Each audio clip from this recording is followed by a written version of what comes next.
Banner, placard ও ধানের শীষ হাতে খণ্ড খণ্ড মিছিল নিয়ে ঠাকুরগাঁওয়ের সদরে বইছে নির্বাচনী হাওয়া। রোববার একাধিক কর্মসূচিতে যোগ দেন বিএনপি মহাসচিব মির্জা ফখরুল ইসলাম আলমগীর। বিকেলে চিলারাং ইউনিয়নের ভেলাজান হাইস্কুল মাঠে মতবিনিময় সভায় তিনি বলেন, দেশের মানুষ পিয়ার বোঝে না, এটা আর একটা চালবাজি। কিছু দল এই দাবিতে ঢাকায় আন্দোলন করে নিজেদের স্বার্থ হাসিল করতে চায়। জামানত হারানোর শঙ্কায় জাতীয় নির্বাচনকে ভয় পায় তারা।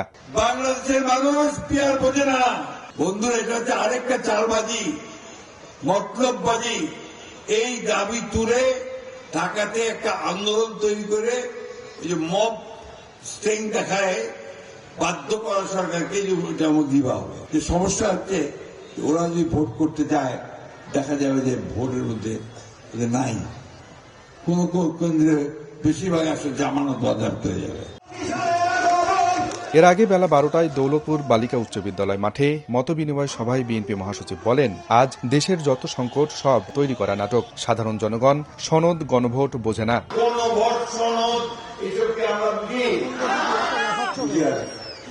এগুলো বোঝে শিক্ষিত সমস্ত থেকে কিছু লোক আসছে এখানে আমাদের ঘরের মধ্যে চাপাচ্ছে।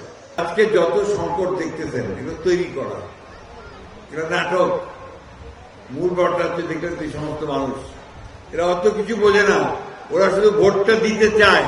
এছাড়া নির্ধারিত সময়ে নির্বাচন দিয়ে দেশে শান্তি ফেরানোর আহ্বান জানান মির্জা ফখরুল। বলেন, অন্তর্বর্তী সরকার জনগণের ভোটে নির্বাচিত না হওয়ায় মানুষের কষ্ট বোঝে না। কৃষিকাজ করে আপনি লাভবান হতে পারতেছেন না, প্রফিট পাচ্ছেন না, ঠিক না? আমরা যদি বিএনপি সরকারে আসি, কৃষক যেন তার যে ধান বলেন, আলু বলেন, যেটা উৎপাদন করবে তার জন্য সে ন্যায্য দাম পায়, সেই ব্যবস্থাটা আমরা করতে চাই। বিএনপি আগামী নির্বাচনে নিরঙ্কুশ সংখ্যাগরিষ্ঠতা নিয়ে জয়লাভ করবে বলেও আশাবাদ জানান মির্জা ফখরুল। আব্দুর রশিদ জীবন, সময় সংবাদ, ঠাকুরগাঁও।